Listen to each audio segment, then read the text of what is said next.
I have been thinking about how to make this video for weeks now, maybe even months. It's been a long time, and I just figured, you know what? I just need to hit record and I just need to start talking, because if I try to plan it out and try to figure out what I'm going to say, I'm going to end up forgetting what I want to say anyway. So I have a few notes that I just jotted down on, kind of the overall arching main topic that I want to talk about. But this is just kind of a sit down and chat, because if you've been a part of this channel for any length of time, then you know that I disappeared for about 6 months this year. Unplanned, unexpectedly, unwantedly. I did not want to do that. I did not want to disappear. I did not want to have to go through what I went through. So this video is basically kind of a catch up to let you know where I've been, what's been happening, and what is going to be happening going forward. Oh my word. So before we get into that, I am working on a little project here, and I'm going to be kind of working on this as I talk to you. I'm making some curtains. I'm trying to figure out like where to start, because there's just a lot to talk about. I'm going to be making some curtains for our house, for our entry room. It's like a mud room, if you will. It's where we have customers for our farm come and pick up their products. And it's a window that faces east. And so the morning sun really just shines into that room and heats up that room quite quickly in the morning. So I want to make a curtain to cover the window. This is more of a practical project, not so much a look pretty project. But I saw a video, actually, I think it was a series of videos, and I'm going to talk a little bit more about that later, what videos I was watching, if you're interested. But I was watching some videos. I've spent a lot of time on YouTube over the past several months, and we'll get more into that later too. But I saw this idea to make, what are they called? Postage stamp block curtains. And so I've got, I don't know, I just have this itch to make these curtains. And so I went through my fat quarter stash. This is the last of the fabrics that I pulled from my stash. And I basically went through my stash and I pulled out any scraps that were smaller than a fat quarter or a fat quarter. And if they were smaller than a fat quarter, then they were fabrics that I just didn't think I was going to use anymore. And it was just kind of like a summer cleaning of my fat quarter collection. So I pulled fabrics that I just didn't think I was going to use. I pulled fabrics that I haven't used, that I've just had for quite some time, that every time I look at them, I'm like, ugh, I don't know how I'm going to use that. So I pulled those types of fabrics. And then I also pulled a bunch of ugly fabrics. I've inherited a bunch of fabrics. So a lot of the fabrics that I own aren't necessarily fabrics that I would choose or purchase. So those are featured a lot in this pull as well. Not just this. I've got I had 2 stacks of fat quarters.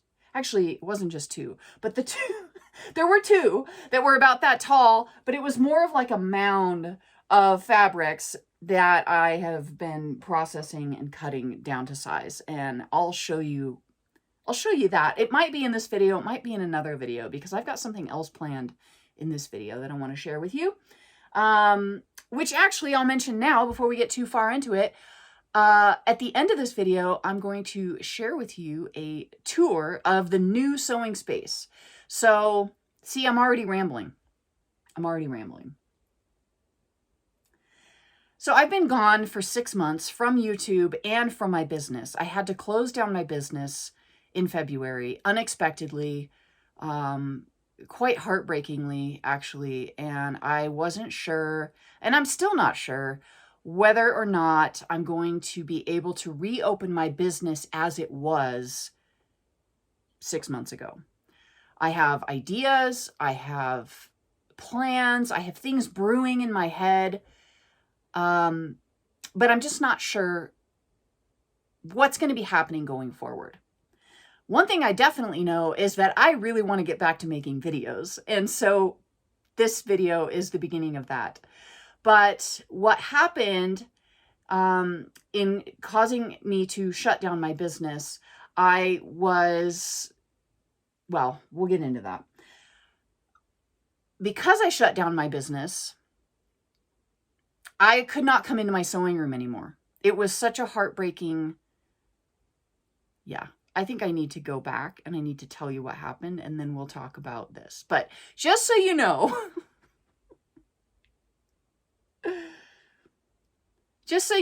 we are going to get into the nitty-gritty of why I've been gone the past 6 months, what happened to cause that to happen, and just what I've been going through and what I'm going through now, trying to figure out how to get back in the swing of things, how to get back to making videos regularly, how to get back to my Maker Jane business and what I had to set up and establish. And the beginning of this year was kind of a whirlwind. It was kind of a roller coaster because I had just started a new membership, an EPP membership, and then I got sick. Seriously sick, and unlike anything I've ever experienced before. And if you've been a viewer of this channel for a while, then you probably have seen previous videos in which I have mentioned some of my health issues that I have dealt with in the past. Well, what happened at the beginning of this year was unprecedented. I'd never experienced anything like it before, and so it threw me off guard. It took me by surprise, and it basically turned my life upside down. I stopped making videos for the channel here. I had to shut down my membership after I had just launched it and just moved the version 1 of the membership over to a new platform, gave it a whole new name, gave it a whole new look, and had so many happy members in there, and such excitement and such joy. And it really broke my heart to have to even go through that. But I am back, sort of. That's the title of the video, because I'm back. Yes, I'm back to making videos. This is the first video since that had happened. But I really don't know how to go forward with Maker Jane. I really don't know what the next steps are going to be. And maybe you can help me figure that out. So I'm going to just kind of chat to you in this video. I would love to see your comments and get your feedback. So pull up something to work on, some stitching, some knitting, whatever you've got going on, and maybe grab yourself a beverage, and we're just going to hang out, and I'm just going to share what's been happening and what is happening.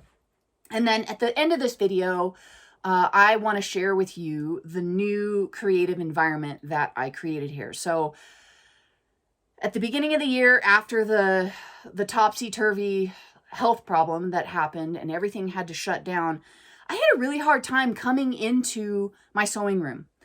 It was actually very depressing, because shutting down my business, and I'm going to go ahead and start cutting fabric, and I'll tell you about what I'm doing here in a little bit.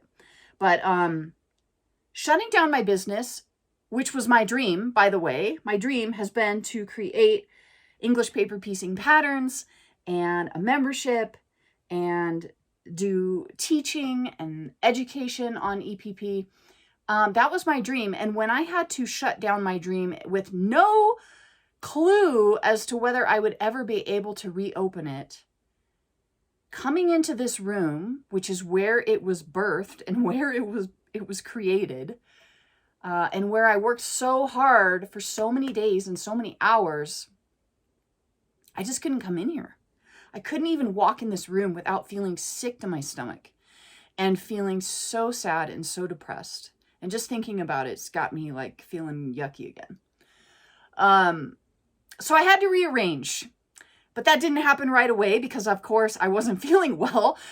So I just shut the door, and I did not come in here for about 2 months during that period of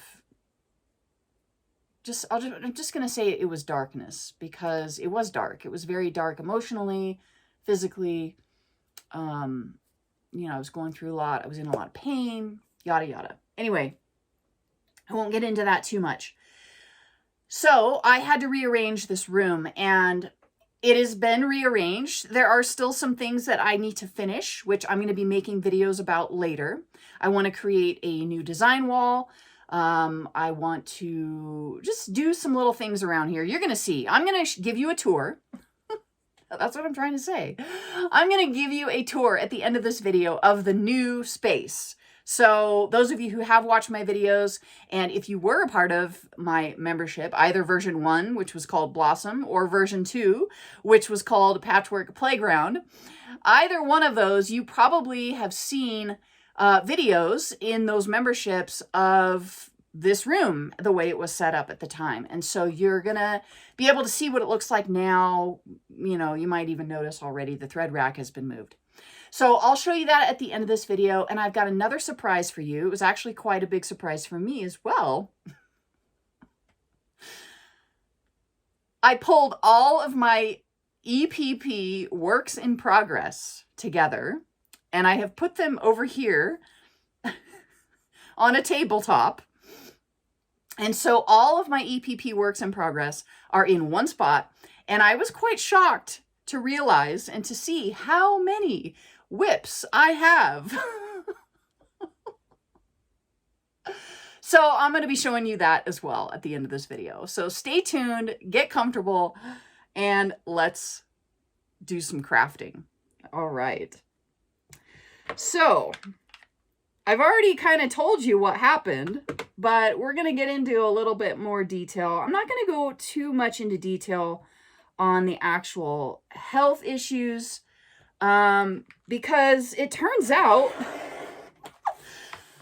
I don't know, it was a mystery for me. So what happened was I started having digestive issues, and it didn't matter what I was eating. I was experiencing pain and extreme fatigue and very dark thoughts. And it was always, and I could also feel a lot of discomfort across my, it's the transverse colon area, the part of the colon that goes across right underneath your ribs, right below your ribs.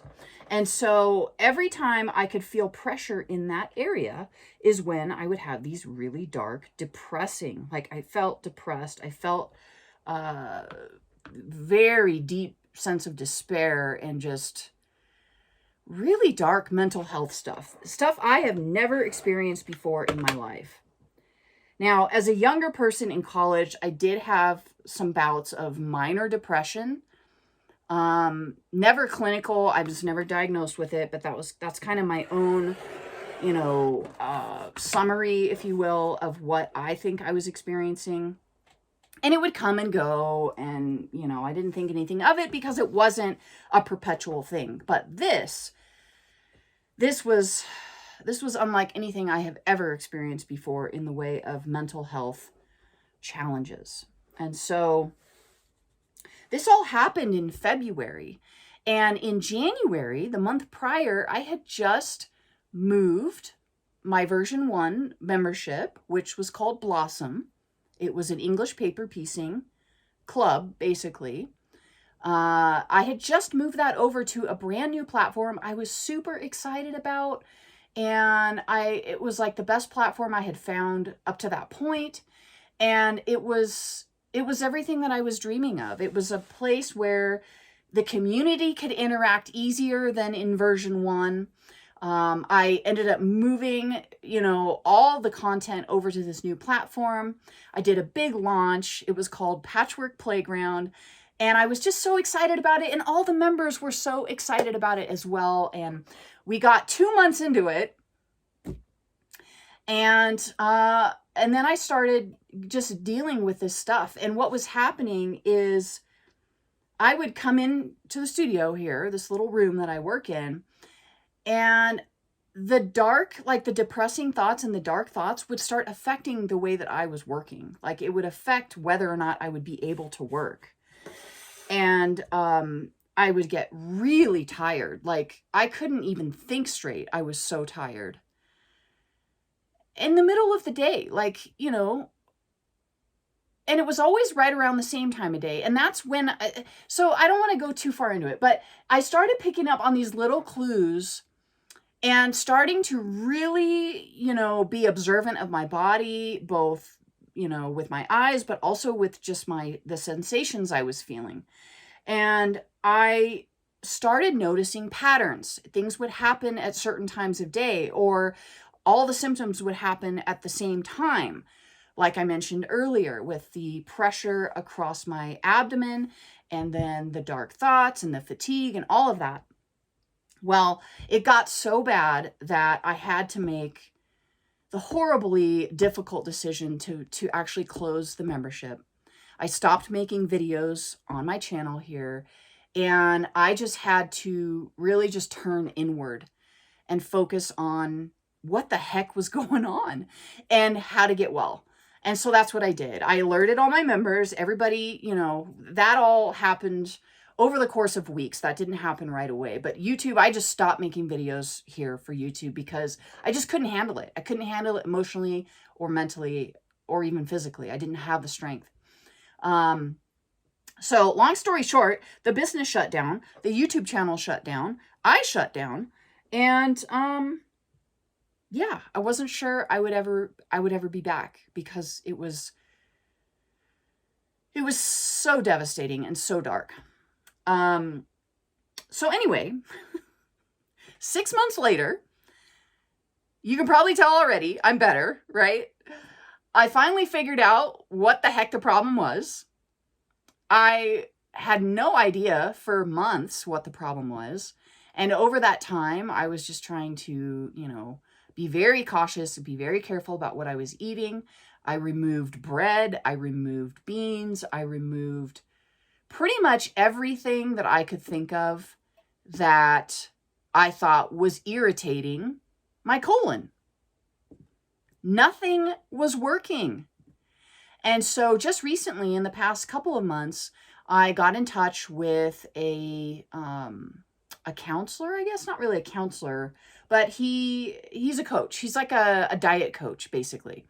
I got in touch with a diet coach that I've been following for quite some time. He does have a YouTube channel here on YouTube. And I got in touch with him. I joined his membership, and I got onto a Q&A with him. And I had, you know, basically just told him one-on-one. It was one-on-one, face-to-face, but there was a group of us on the call. And so I was able to talk to him directly, explain to him exactly what was going on. He took a look at what I had been eating and gave me some recommendations.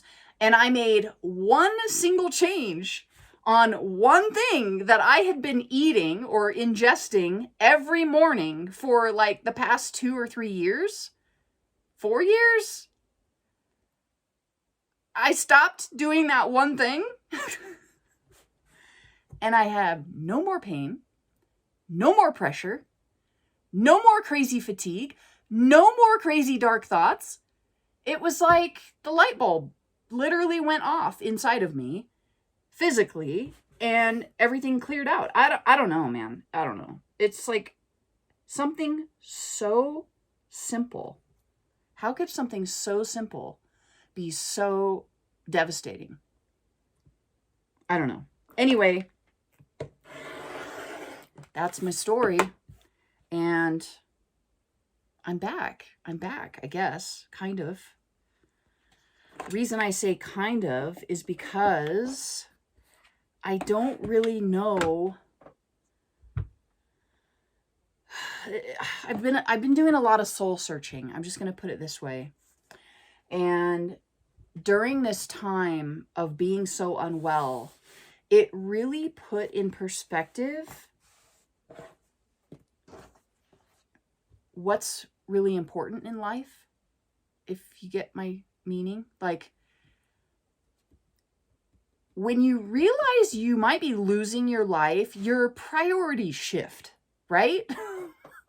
Or they should. I mean, that's kind of the point of being in, or of getting into those situations, is it causes you to really evaluate, like, are you where you want to be, or who you want to be? You know, those types of like meaning of life questions. And I think that's normal. I think that if we don't do that when we're in these challenging situations, I think there might be something wrong. You know, maybe we're numb, or we're just, I don't know, out of touch with life. Anyway, I was doing a lot of that over the past 6 months. And I discovered a YouTuber, which I had never watched a video of before. And I know that a lot of you, my subscribers here on my channel, are subscribed to her channel. And so I started watching a lot of her videos, and I absolutely have fallen in love with Kate from The Last Homely House. She has such a sweet spirit, and her videos, and I don't even want to cry, but her heart and her videos, they ministered to me when I was in this dark place. And so Kate, I don't know if you're ever going to see this video, but if you do, I want to thank you. And I probably should just send you a letter. Because, and I binged her videos. Like, I literally watched every single one of her videos. And I'm kind of ashamed to admit that, but at the same time, I couldn't do anything else. Like, I couldn't be creative because of the mental darkness that was going on. And that was part of this darkness, is that I could not even sit here and cut fabric. Like, I couldn't even knit. I couldn't stitch. I couldn't do anything. I had no motivation to be creative. It was almost like the creativity had been stolen from me. And I don't know. I don't even know how to put it into words. So Kate was my, Kate and her videos and her cats and her family. And I'm telling you, if you have not watched her videos yet, if you haven't checked out her channel yet, I will put a link to her in the description below. I had seen her videos pop up in my feed last year and the year before. She's been making videos for quite some time. And, you know, I've seen her face. I've seen her thumbnail, you know, her video thumbnails and stuff. I just never clicked on her videos. I don't know why. But during this dark period of my life this year, I just started watching her videos, and I'm so glad I did, because she is a light. She is a light, and she's such a sweet person and has such a sweet spirit. And just her voice and the spirit of her videos were very calming for my spirit, and just very therapeutic for me. So it was almost like, you know, because I couldn't be creative, I watched her videos and I lived vicariously through her, because Kate is super creative and she's super inspiring in that way. And she's actually very inspiring to me right now. And she's actually the one that I got the idea to make what I'm working on right now. So what am I working on right now? Well, she has these amazing curtains that you often see in her videos behind her. And they are postage stamp block curtains. Now, I'm not making a curtain as large as hers because I don't have a window that large, but I got the idea from her, and this is literally my first sewing project back. Like, this is my first sewing project since I got sick. And I'm kind of, I don't know. This is totally out of my comfort zone because usually I work with very bright colors and I work with, you know, pretty intricate geometric shapes. I also typically do hand stitching with English paper piecing. And so that's why the title of this video is I'm back, sort of, because tying that in with what I mentioned earlier about reevaluating life's priorities, I've decided that on this channel, I don't want to just do English paper piecing. I want to do machine piecing as well. I want to do quilting. I want to do sewing. I love sewing. I love being with my sewing machine, which I got a new machine, by the way. I'm really excited about. I sold my old machine and I got a new machine. That just happened in the last month. Super excited about that. That was kind of reigniting, you know, the creativity again and stuff. So, anyway, this is my first sewing project back. I haven't really touched any EPP since I've been gone. I have done just a little bit. I worked on my temperature quilt, which a video will be coming up. Yes, I'm still working on the same temperature quilt, but a video will be coming up shortly. Soon. I don't know when exactly, but I am planning on updating you on that eventually. But I did work on my temperature quilt a little bit. And yeah, this is the first sewing project back. So back to the sewing project. So what I did is I went through all my fat quarters and I basically pulled any fabric that I didn't think I was going to use. So it could have been fabric that I've had for years that I've never used. It could be also fabric that I think is kind of ugly that either isn't my color palette or I just don't like the pattern or, you know, whatever it is, it just doesn't sit right with me and my style. So I pulled those types of fabrics. And then a lot of the fabrics also were like scraps. Like this one, for example, is just like a random scrap that is not a fat quarter, obviously. It's actually yardage, but it's a scrap of yardage. So I just kind of tidied up my fat quarter collection. So now everything's, you know, sits more flat because things like this are no longer in there. And this is the last of that pile that I pulled. So the pile that I had originally pulled was about a mound of this much fabric. And this is what's left. So I've cut all of it down and I'm cutting it down to 2-inch strips. And then I'm going to be making my blocks from those strips. I'm not going to be doing that today. I'm still cutting, of course, but I will, kind of bring you along for that. I'll probably make a video that is about the actual sewing process. Oh, wrong pile. So when I cut them into strips, and then I cut those strips into 9-inch lengths. And then I just stack them up here in front of me. And when I get a stack that's big enough, I put them over here where I've got the rest of them. So that's what I'm working on right now. But yeah, I want to ask you real quick before we get into anything else.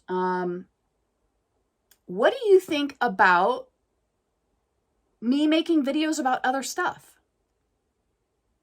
I've even thought about making knitting videos, or like, I really got into spinning last year. I actually spun yarn for the first time. I bought a used wheel off of Facebook Marketplace, brought it home, watched a few YouTube videos. Jillian Eve is who I watched to learn how to spin. And I watched her over and over and over and over until I got, you know, got the bare minimum hang of it.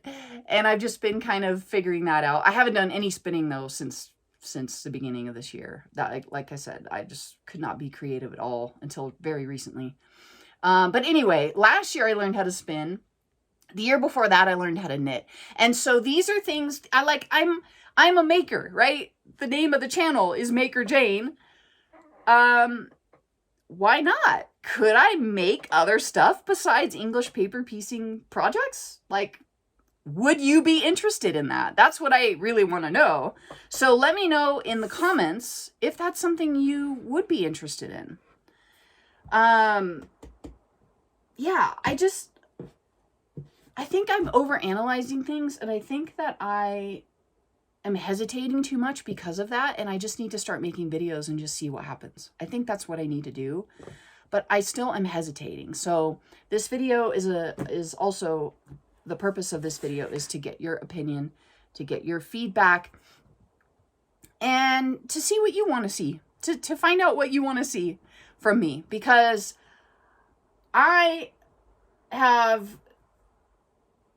starting to get the creativity back. I'm starting to get lots more ideas again. I've got lots of video ideas. But I don't want to make videos that are not going to interest you. Like, if you're used to watching English paper piecing content on this channel, quilting content, sewing content, I don't want to make a knitting video if that's not what you're into, you know? The other thing I'm going to mention is, I don't know if you know this. I might have mentioned it before on the channel, but I don't know. I live on a ranch with my husband. We have a small farm here. We have a goat herd and we have chickens. And I have been in the process. So during this period of reevaluating my values and my life's purpose and all of this, part of what has come up for me, let me iron this real quick. Sorry, I'm turning my back to you for just a moment, but I think you can still hear me because I have my microphone on. Part of what I have been thinking about is I've been really feeling called to be more active and to have more of a participatory presence here on the farm with what my husband has been doing with the goats. So up until this point, up until this year, I hadn't really helped out a lot, primarily because my energy levels just wouldn't allow it. I mean, in the past, even before this year's health conundrum, I had a lot of fatigue in the past. Now I know what it was. But at the time I didn't know what it was. And so I wasn't really able to be out on the farm doing a lot of the physical stuff, helping him milk, you know, moving goats back and forth and all of that. I really wasn't able to do a lot of that.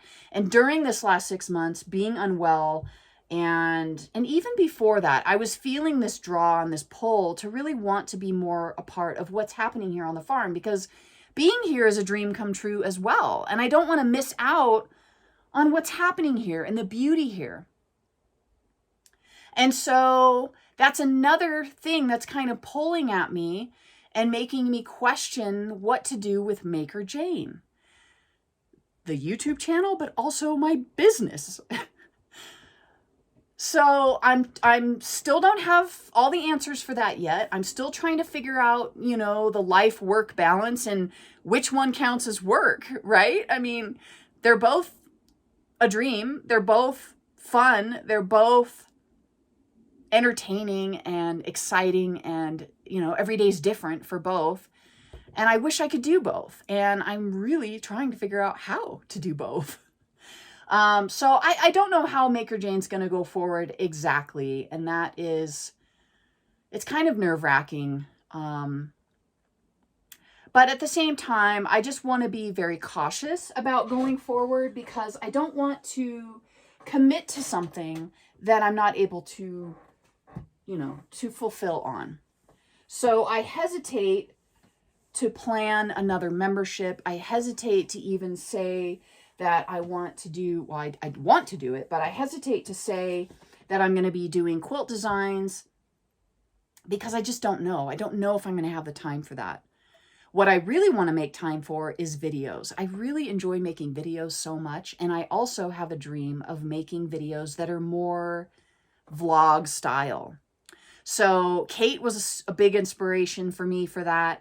But there's other YouTubers that I follow and have watched a lot during this 6-month sick period, where they just share what they're making. And they're not teaching. They're not, you know, I don't know. It's more of an entertainment type of video than it is, you know, this is how you quilt, and, you know, this is how you cut fabric and all that. Which is kind of what this video is like. That's why I just wanted to sit down and chat, because I've never really done that before. I mean, I've tried doing that in a few older videos, a few videos from the past, But even those were very, like I had an outline and I had specific things I wanted to talk about.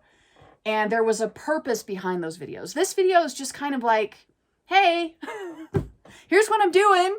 Here's what my life's been up to. I don't know if you're interested, but this is me. Take it or leave it, right? I don't know. There's just something super attractive to me about living that way. I'm not that kind of person. I'm a planner. I'm somebody who has to and I'm really excited about this new idea of this new format of types of videos. And I've never really made a video like that before. I've never made a project vlog before. And I've been thinking about doing these types of videos longer than just the past 6 months. It's been a long time since I first discovered some of the YouTubers that I've been following, a couple years ago, 3 years ago. I just really liked their videos and I liked how they made their videos. And I dreamt or I imagined could I do something like that? Well, I never did. And now coming out, now that I'm on the other side of this health challenge, with this new perspective on life and my purpose and what I really want to do in my life, this is something that I'm really, really wanting to do now. And so that's another thing that I'll mention or, seek your input on is what kind of videos do you enjoy watching? Do you like more of the educational videos or do you come on YouTube for more entertainment? And there's a place for both. I use YouTube for both. When I want an answer to a question or when I'm searching for a specific thing, like, for example, I was just learning how to make beeswax bread bags. And so I did a search for that specific thing and I wanted to watch a video on it, so I searched on YouTube. But I also enjoy watching videos that are just, what am I sewing this week? And did it work out kind of videos. If you have watched The Stitchery at all, or another one of my favorites is Engineering Knits, where she just shares what is she making and is it going to be a failure or is it going to be a success kind of thing. And so those are the kinds of videos that I'm being more drawn into watching, but also making.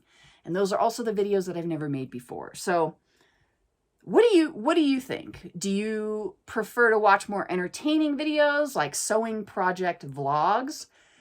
Or do you prefer to watch videos that are more instructional, tutorial, that kind of thing?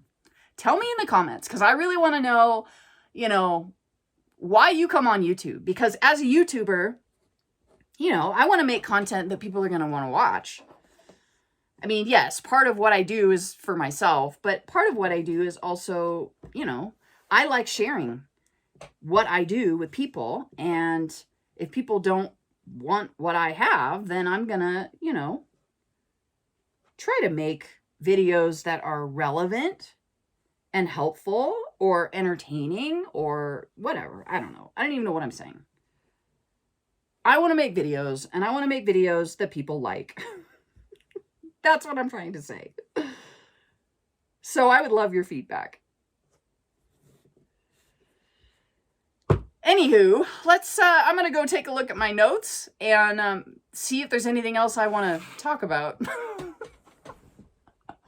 I've got my computer way over here on the other table because, of course, I've got my cutting setup here. I'll just tilt this down. You can see what I got going on here. I've got my little cutting mat. I've got a little 4-inch cutting ruler.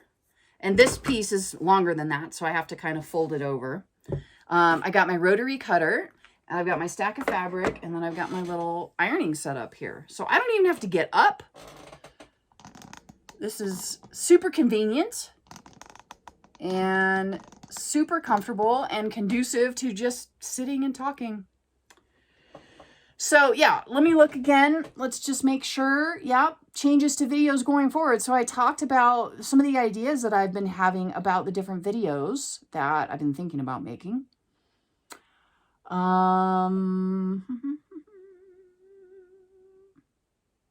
Okay, yeah.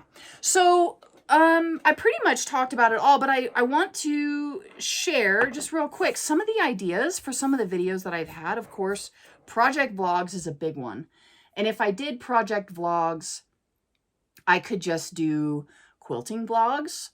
I definitely want to go beyond just English paper piecing for a little while and see how that goes. I still do English paper piecing. I love EPP still. It is still probably my primary quilting method or quilt making method.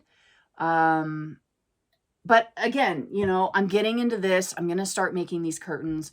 I'm going to get back on my sewing machine, which I haven't really been using a sewing machine because I've been doing EPP and making lots of videos for that. And that's taken up a lot of my time. And I think that's why I have this yearning to get back to sewing again, machine sewing. So I would love to share, you know, quilts I'm making, projects I'm making, that sort of thing here. But also, what about knitting? What about spinning yarn? I mean, I'm not good at it. I'm brand new at it. Would you like to see me fumble my way through making yarn? I'm okay at knitting. I'm pretty happy with my knitting, and I'm learning more. You know, every project I learn, I try to choose a project that teaches me either a new technique or a new stitch or something. So I'm progressing on that rather well. The spinning I haven't spent a lot of time with, and yeah, I'm just brand new at it. So garment sewing, that's another one. I've been wanting to do a lot more garment sewing, just personal garment sewing. I don't know if I'd want to make videos about that though. I don't know.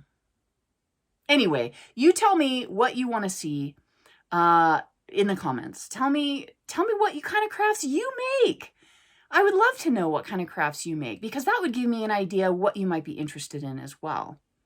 Another thing that I have been dreaming about doing is back to the farm and back to being, you know, the other side of my life that I don't really share too much on this channel. I've actually dreamt up and am in the active stages of planning a second channel for the farm. And so I thought about saving some of the more like personal garment sewing, because that's more of like farmhouse, you know, cottage core type, very specific niche of the types of clothing that I wear or I would wear. I thought about saving those sewing videos for the farm channel, but I also, let me just check and make sure my mic's on. Yeah, okay, good. I also have gardening that I want to share, which I would put on the farming channel because it's more farming related. And YouTube likes things categorized neatly and nicely. Because I thought about sharing some of that stuff on this channel, and it just doesn't sit right with my spirit. So it's just easier to just keep it on a separate channel. Once that channel's up and running, I will tell you all about it, so you can go check out those videos if you're interested in what else I get onto around here. But yeah, some gardening videos, but specifically growing and working with natural dye plants. So using plants to dye fabric, to dye yarn, to dye wool that I then spin. So those are even like other ideas that I have of videos that I really want to make, but I just don't know how they would fit in on this channel. So let me know in the comments if the farming stuff would be something that you'd be interested in seeing. Kind of crafts that are related to farming, but then I would also have like bread making, sourdough bread making videos, cheese making videos, because that's some of the other stuff I get onto around here. Milking goats. You know, I don't know. I don't know if you're interested in any of that, but if you are, you know, that's the other dreams and plans that are going on inside of this brain. So yeah, so that's what I've been thinking about. That's what I have gone through this last 6 months. That's where I'm at right now. And yeah, I don't know what the future holds for this channel because I don't really know what types of videos I'm going to be making. I have ideas, but you know, I'm still in the, like, I haven't fully set up a schedule yet for YouTube. I mean, when I was making videos, I was trying to make a video very regularly. Plus I was running the membership, which had workshop videos. And I just realized, like, I know with where I'm at right now, just recovering, just coming out of this really scary health challenge, that I'm not, if I ever get back into doing all of that, I'm not ready for that yet. And so, so I haven't really made a schedule for YouTube yet. I haven't really planned out, you know, okay, next week I'm making this video. The week after that, I'm making this video. I'm just kind of, you know, easing back into it. This is the first video I'm making, and I hope you'll join me on this adventure. I want to make a video every week. I don't know if that's going to be a reality yet. I'm going to aim, I think what I'm going to do right now is I'm going to aim for every other week, because that will allow me to also work on some of the farm video ideas that I have. And I really want to get that channel up and running, because I really feel called to be more a part of the farm business. That was a big thing. Just over the past couple months, I really feel like I need to step up. I want to step up. I don't need to, but I want to step up into more of just being able to use the gifts that I have for what we've been given here. And, you know, I've got bookkeeping gifts, I've got administrative gifts, and I haven't really helped my husband with any of this. And I feel like that's part of my calling as well. You know, the creativity definitely is, the sewing and crafting and quilting and knitting and all that definitely is, but also the other gifts that I have. So I've been really trying to help my husband figure out, you know, how to set up the business as an actual business and not just, you know, like a self-employed type of situation. You know, we want to be able to bring in, you know, potential hire employees in the future, potentially have workers be able to stay here on the farm. There's just a lot of infrastructure that we got to figure out. But the accounting, the bookkeeping, the business management side of things, I really feel called to. I got to build a website. I want to start making things for our shop, our online shop. And so these are all things that I'm going to be sharing over on the farm channel. Again, the farm channel's not quite set up yet.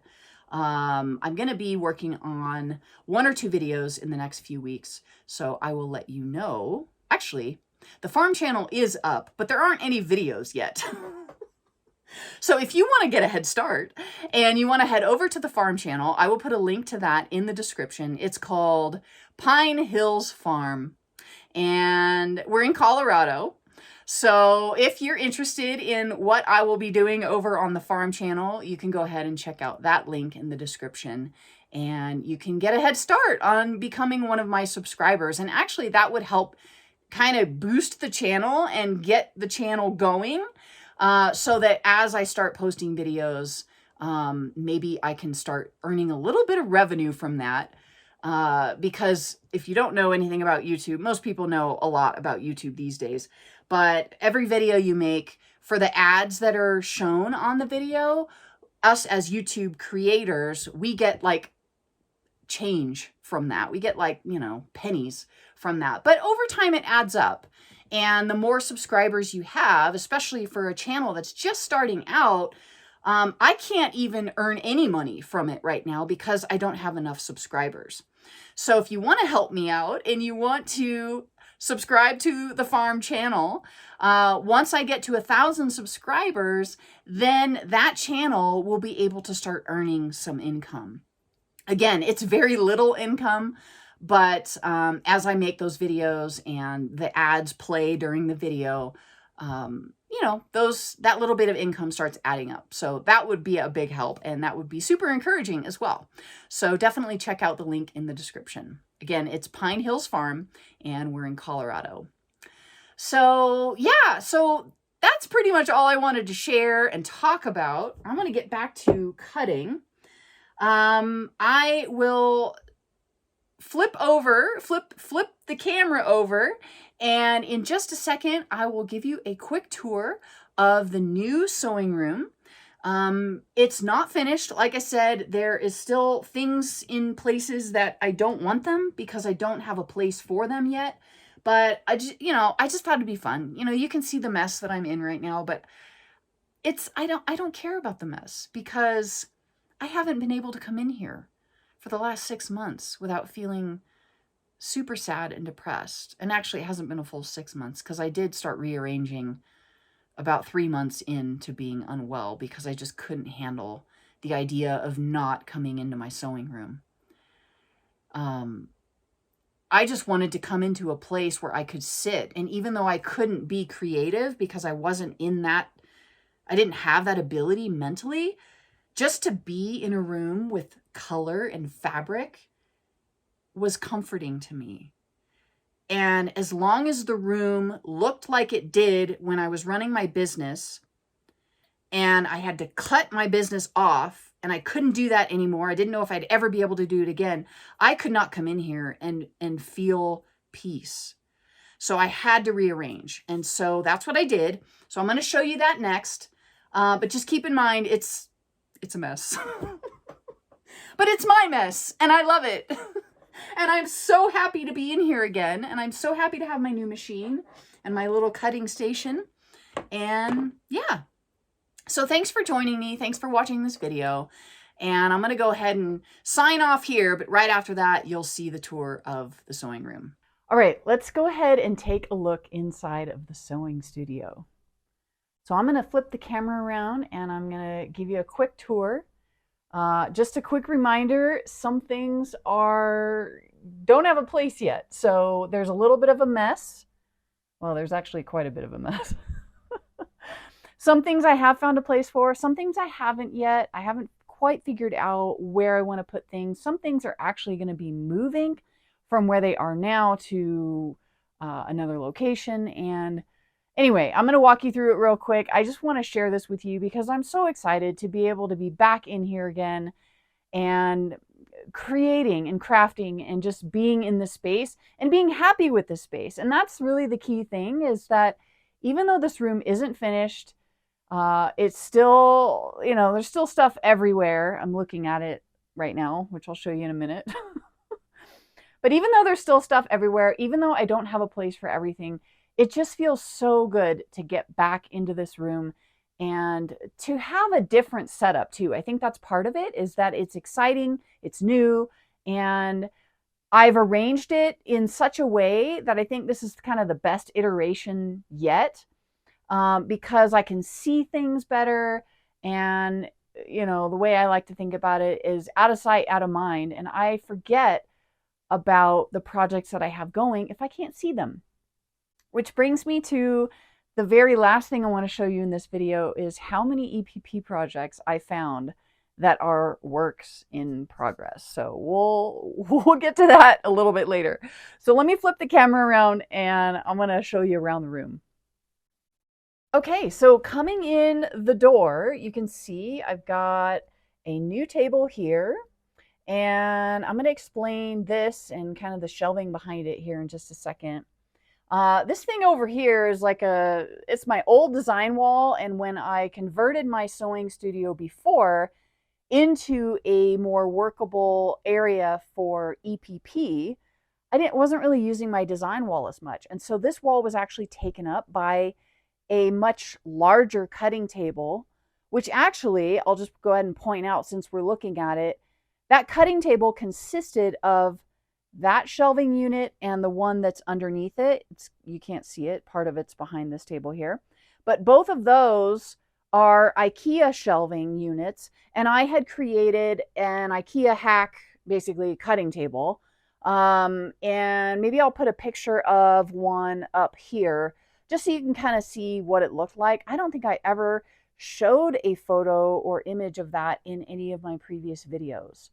Um, but yeah, I just got the idea off the internet and used these two IKEA shelves. So because that cutting table was taking up basically the entire center of this room, I was extremely limited in terms of storage space. I was also limited in terms of workspace, like tabletop space. This table did not exist. I just recently purchased this, set this up, and got my new machine there. And what I like about this table and the arrangement of it is I now have two options. I can sit on one side or the other side. Excuse my ironing pile here. That's ironing that needs to be done, clothing. But this is now a designated sewing table, and I did not have that before. With that cutting table that pretty much came out to right about here, took up the entire center of the room, I had to walk around it like a horseshoe. And I had my little computer table over in that corner, and then over off camera to the right here is where I had another table where I would sit and do my EPP. And then if I had any large projects or if I was filming a workshop, I would do all of that on the main cutting table. And that cutting table was about waist height. So because it just felt like it was in the way, it took me a while to figure out how to rearrange this room. So I finally decided to disassemble that table and take the two shelving units and put them up against this wall. But I didn't want to block my window, so I stacked one vertical and I've got one on the floor horizontally to make like this reverse L shape. And then this cabinet here is actually, I'll just come in closer. You can see I've got all my books set up. These are my non-EPP works in progress. And I put those up there kind of out of sight, but they're still visible. But they're just above the eye line so that they're not an eyesore per se. I don't really look up there very often. But if I can't remember what I was working on, or, if I'm looking for something to work on, I can just look up there and I know, oh, okay, maybe I'll work on that today or whatever. So that's up there. You can see I've got all my extra batting up there. And then over here this is basically the fiber cabinet. So I mentioned earlier in the video that I've been learning how to spin wool. I've been learning how to knit and practicing my knitting. And you can see here, this is one of my most recent spins. I'm still very new at this, so, it's not perfect. We got some interesting looking yarn here. This one's a little bit better, a little bit more even. But so I processed this wool from fleece. So it came right off the animal. I washed it, scoured it, processed it. So I combed it. I think this is combed. And then I spun it. So I'm just going to set this off to the side because I want to show you what's in this cabinet.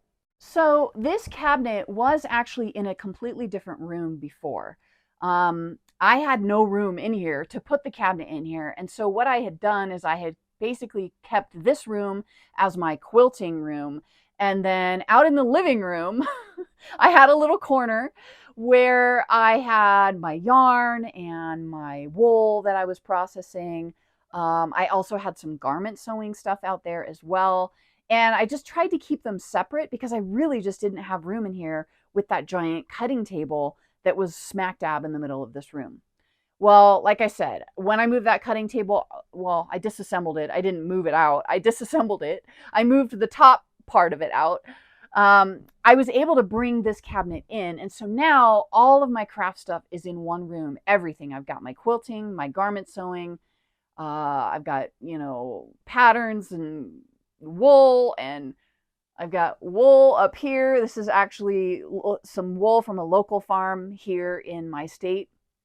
I've got extra yarn up there. That's kind of my yarn stash, if you will.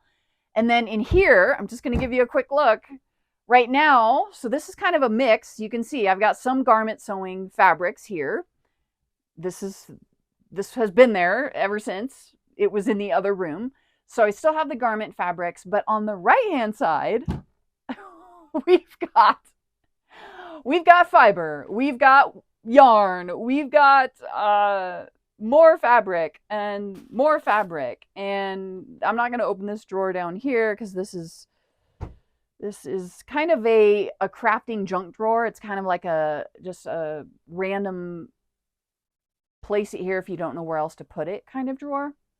Down there, because I'm in a little bit of a corner here, I'm not going to go down and open those, but that's where I keep, what do I keep down there? That's where I keep some of my spinning supplies and more like equipment, tools, that kind of thing. So it just feels really nice to be able to have everything in one room. So if I feel like working on yarn or knitting, I can just open this up. I'm in my creative space and I'm super happy about that. Before I move out of this corner, I'll just show you my thread rack. You might have seen this in previous videos, or if you were a part of either one of my memberships, you definitely saw this in some of the backgrounds of my videos. I did move it from the opposite wall, the wall that the cutting table was on. I actually moved it over here so that it's near my sewing machines. So I've got my new machine here. I now have space for my serger, so I can now have that out in the open where I can see it.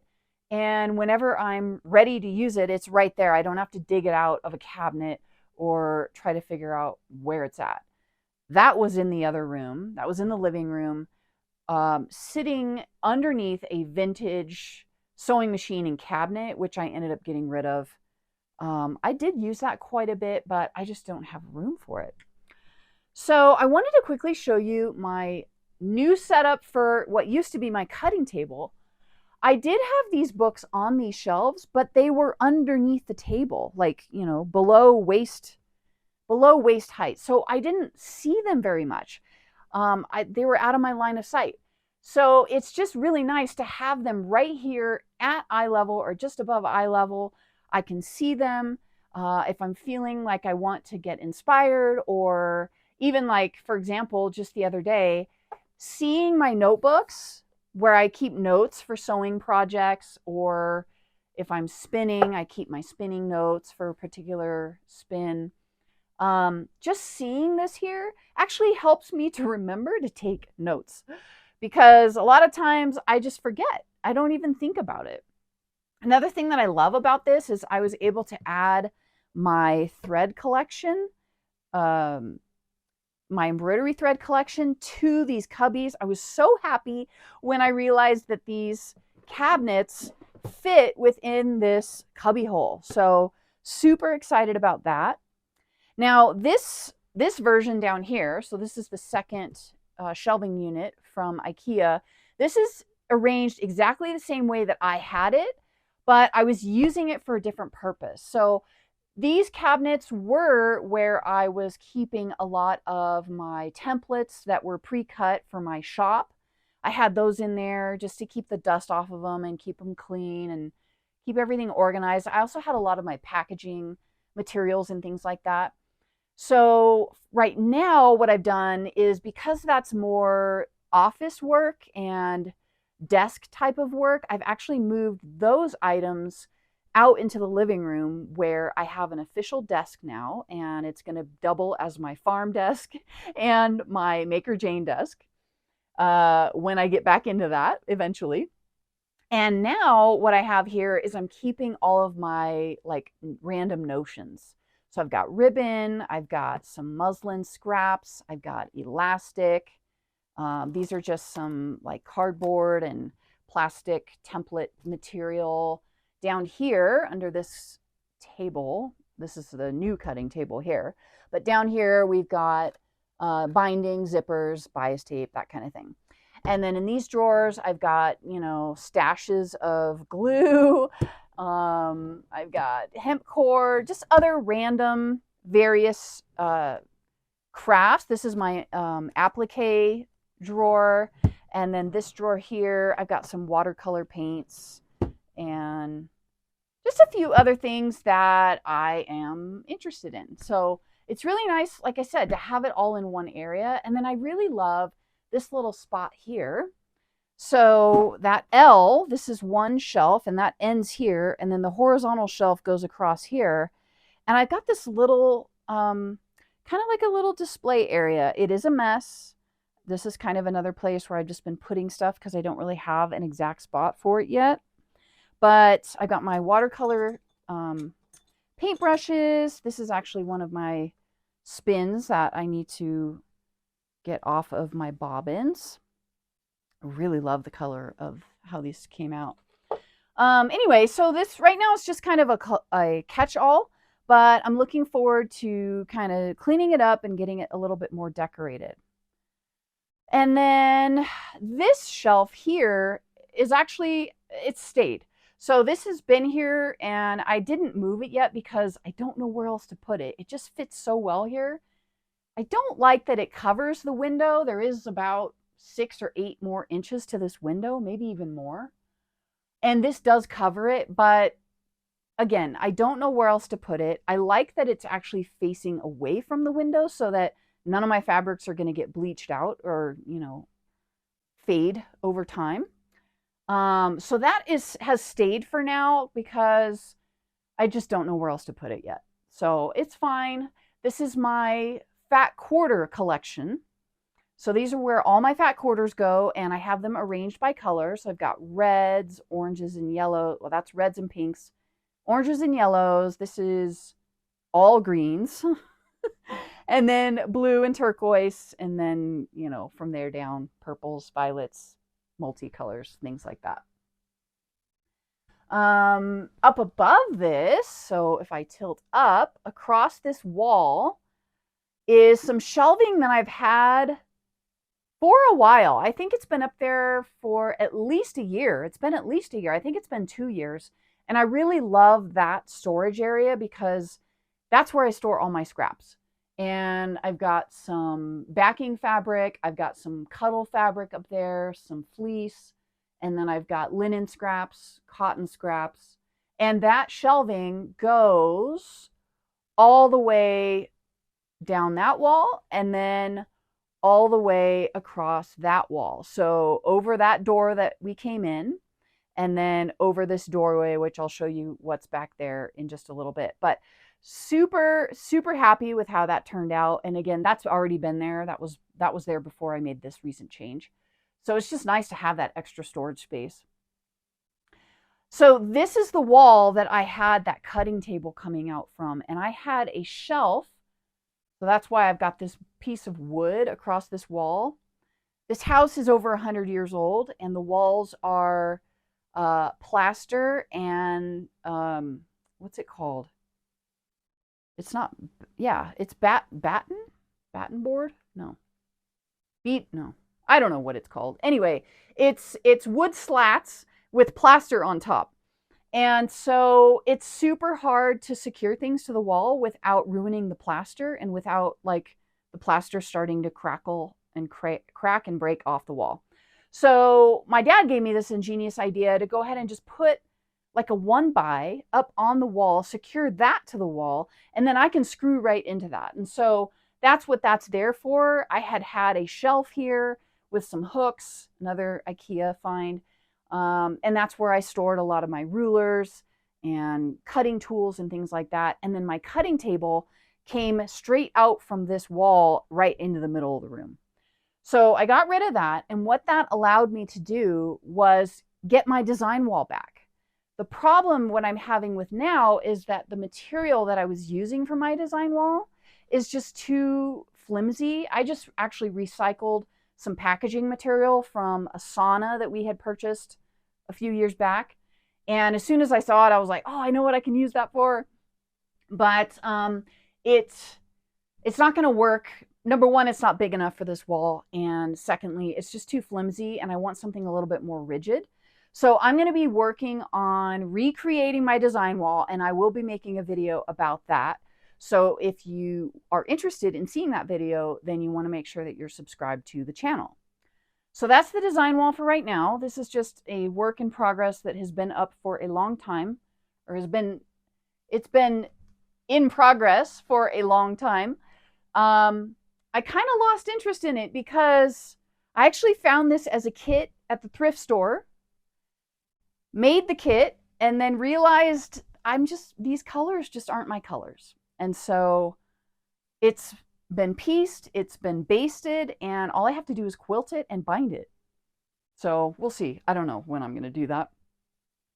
Anyway, I want to show you this table that I did find. I did find it on Amazon, and there were a lot of reviews on YouTube of other crafters and sewists who were giving reviews of this table. And I love this table. Number one, it's lower to the ground, so I can actually sit at it, which is one of the things that was frustrating about the taller table, having to lean over to do things.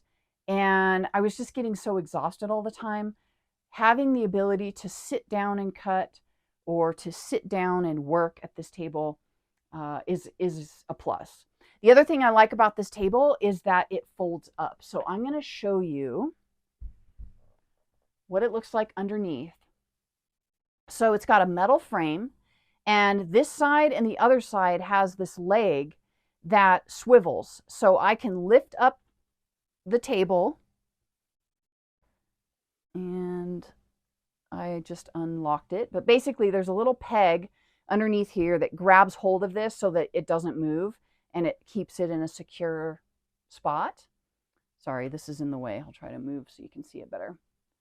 And so if I want more room in this sewing room, which it's very limited on space, I can fold this up, and it's got wheels, so I can wheel it out of the way, and it's a portable cutting table, and I love that.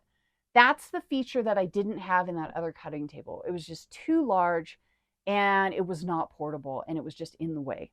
So I'm really happy with this recent purchase. You can see I've got some stuff stashed under here. So this is a fleece, again, from a local farmer that I need to wash. Another thing that I like about the cutting table, it's got these baskets. So I've got to work. This is actually a finished project, but I've got some scrap fabric and the pattern pieces still sitting in that basket. There's another basket there. And then there's this little center platform. So I've got my quilting ruler down there, some fabric scraps there. And yeah. And like I said, it rolls. And so I can wheel this out of the way and get access to that corner over there where the rest of my fat quarters are. I'm just really, really happy with this table. So that's exciting. It's just really got me really wanting to be in here. I showed you the sewing table. Oh, the other thing I wanted to show you real quick, I'm going to flip around, and then the last thing I'll show you is all my EPP projects, which are right here in front of me. So I'll show you those last. But the other thing I did is I got my ironing table finally in a place where it can be stored. I just always kept moving it from spot to spot because it was always in my way. I couldn't decide if I should keep it in this room or if I should keep it out in the living room. It was an eyesore out there. It was in my way in here. And so I just got one of these ironing board hangers, and it holds my iron as well, which is nice. It hangs this board, and it's now out of my way.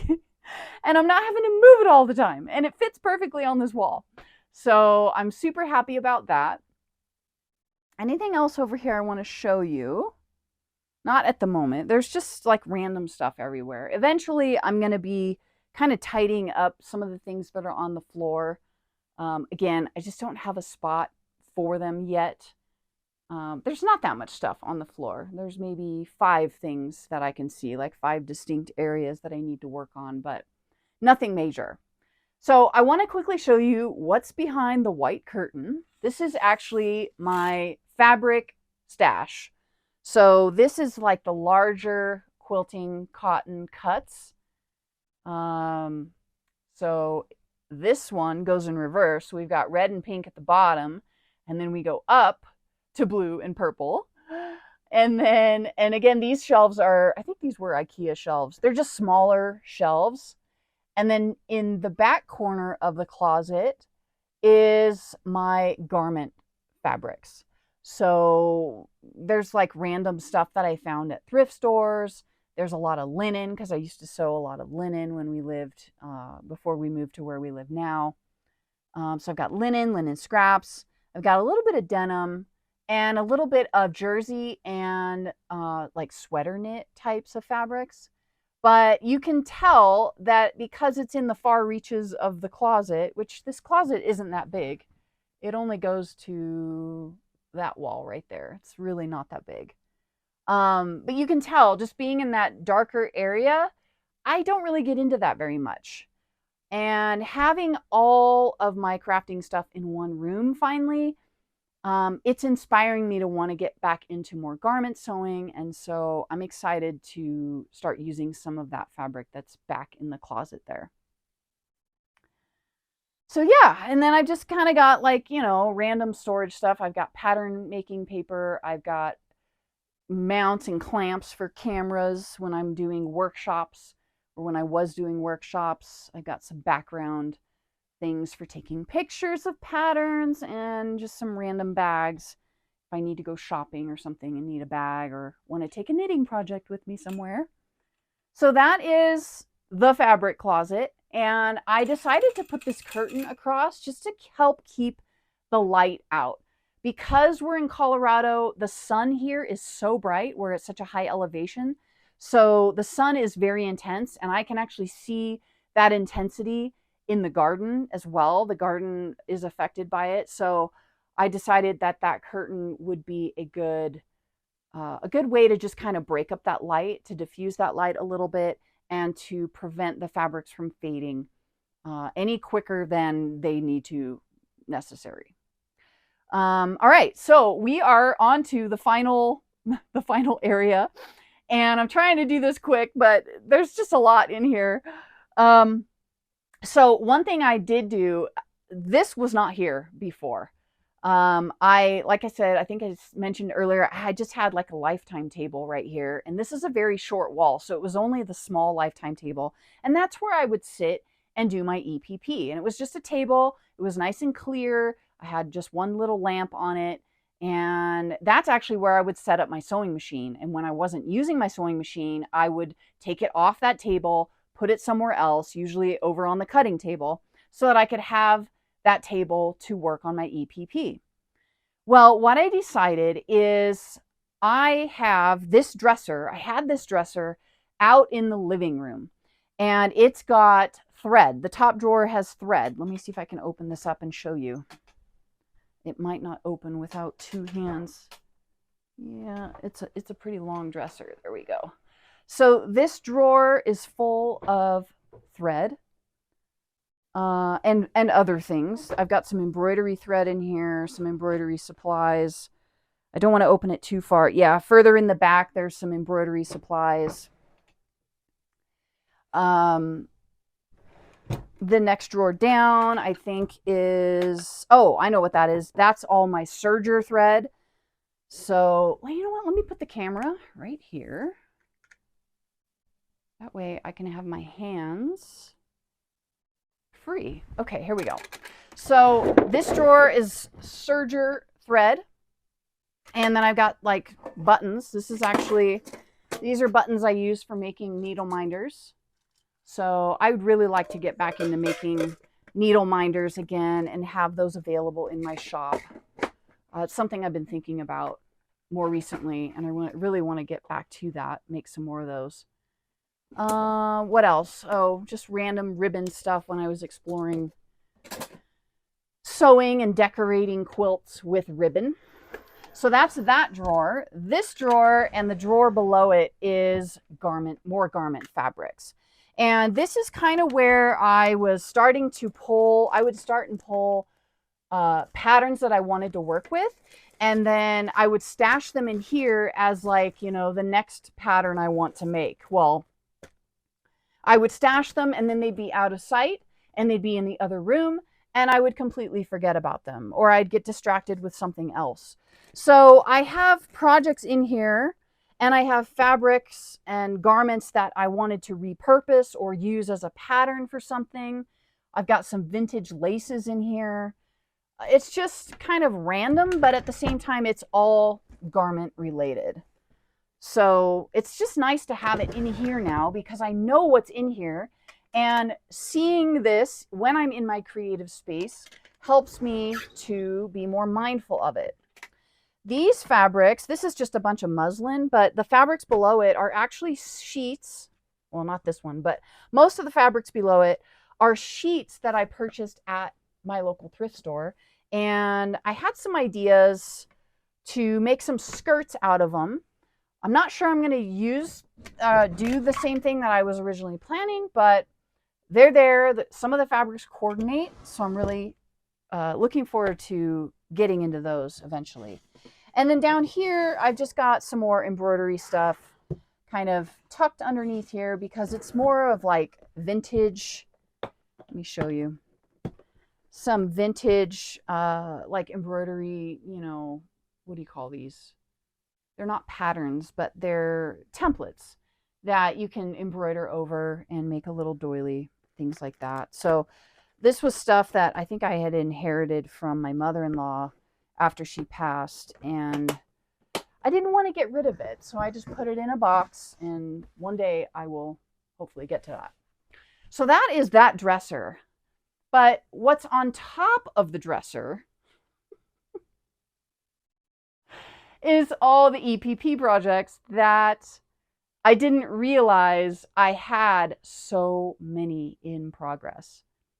So I'm not going to go through every single one of them because there are a lot, but I am going to tell you that as I was cleaning up this room and rearranging this room, I kept finding another EPP project that I had started. Part of the reason I have so many whips is because when I was running my membership, I would make samples, of course. So I have all these block samples. That's actually what this stack is right here. I have all these block samples, and I purposefully made a lot of them because I was planning on also creating project patterns. And I knew I would need blocks to use in my projects. You know, again, as samples to show people what the project is, what the pattern looks like. So I had a bunch of those, but as I started organizing and moving things around, I started discovering a lot of EPP projects that I had started and have not finished, or started and then haven't even worked on. Like they're nowhere near being finished. Do you want to guess how many I found? Put it in the comments below. How many EPP projects, based on what you see here, and I'll pick you up. We can take a closer look. How many EPP projects do you think I found? They are all sitting on this dresser. Put your guess in the comments, and while you're doing that, I'll just continue on so that this video, it's already way too long, but I think this is kind of fun. So anyway, put your comment in there, put your guess in the comments below, and I'll kind of give you just a quick rundown of what we're looking at here. So we definitely have the temperature quilt.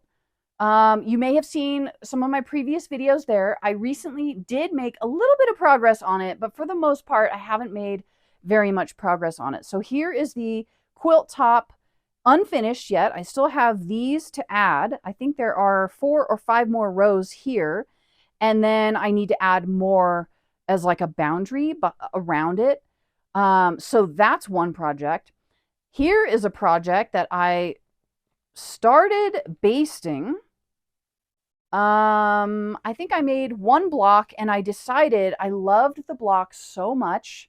This was actually the February pattern for the membership. This past February 2025. I loved the block so much. Here it is. I'll show you. I loved it so much that I decided I wanted to make a mini quilt out of it. So I didn't get past the first block. Partly because I got sick. But I was getting ready to baste. I've got templates attached to the fabric. I just didn't actually finish basting them. So there's that. I've got a little EPP bowl here, actually a few bowls. I've got a small, a medium, and then a large. This is a pattern in progress. I haven't actually written the pattern for that yet. I've just kind of been working on making ideas, getting ideas out and made to see if it's actually a good idea.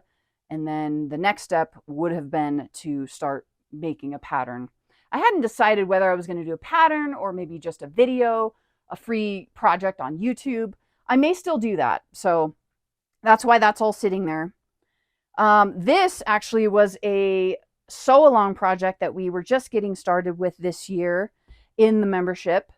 And this is my fabric pull for that. I got one block done and I had to stop because I had to stop working. I had to stop creating. You know the drill. You know the story. This is another block that I had made for the membership, and I loved this block so much that I ordered more fabric and wanted to make a mini quilt out of this. So I've got my fabric here, and actually I just need to order some more of this fabric, and then I'll be able to finish that project. There's a project in this box, which I'm not going to show you. This is my EPP kit, so all of my sewing supplies for EPP are in this. I've got a project here, I've got a project here, I've got a project here, I've got a project here, I've got a project here, and I've got two projects here. One is curves, actually they're both curves, and another is curves, but it's more of a, I'll show you this one. It's a flower curve. That is another one that I want to put a pattern together for. I don't know when that's going to happen yet. So I do want to get back to all of this. And if you want to hang around on the channel, you'll probably get to see me work on some of these. I may even finish them for you or for me and bring you along with that whole process. So that's the EPP projects. This is the new sewing studio. I'm super excited to be here and just be in this new space and to be able to be creative again.